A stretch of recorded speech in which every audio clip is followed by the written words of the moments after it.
Experience വെച്ച് കഴിഞ്ഞാൽ ഞാൻ 2014 PG കഴിയുന്നത്, ഇൻവെസ്റ്റ്മെന്റ് ചെയ്യുന്നത്. അതിനുശേഷം നമ്മൾ സ്വാഭാവികമായിട്ടും നമ്മുടെ ജോലി എന്നത് നോക്കുള്ളൂ.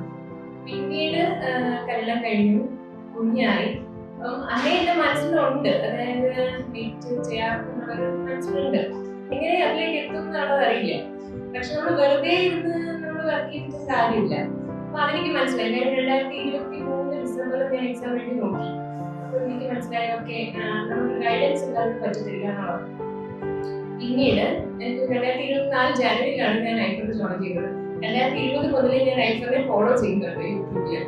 ആദ്യം ഐഫോണിന്റെ ആദ്യ കാലഘട്ടത്തിലുള്ള വീഡിയോസ് ഒക്കെ ഞാൻ കാണാറുണ്ടായിരുന്നു. അപ്പോൾ എനിക്ക് ഐഫോണിൽ ജോയിൻ ചെയ്യണം എന്നൊരു ആഗ്രഹമുണ്ട്. അപ്പം നമ്മൾ ഐഫോണിനെ ആദ്യം നമ്മൾ അപ്രോച്ച് ചെയ്യുമ്പോഴേ അവിടെ നിന്ന് നമുക്കൊരു മോട്ടിവേഷൻ കിട്ടും. കാര്യം അവരാദ്യം തന്നെ നമ്മളോട് പറയും, നിങ്ങൾ മദറാണെങ്കിലും ഒരു കുഴപ്പമില്ല, നമുക്ക് പറ്റുന്നുള്ളത്. അതാണ് നമ്മുടെ ആദ്യത്തെ മോട്ടിവേഷൻ എന്ന് പറയുന്നത്. മോർ ദാൻ ഒരു ഇൻസ്റ്റിറ്റ്യൂട്ടിനെക്കാട്ടിലും വലുതാണ് എന്നുള്ളതാണ് ഞാൻ ഉദ്ദേശിക്കുന്നത്.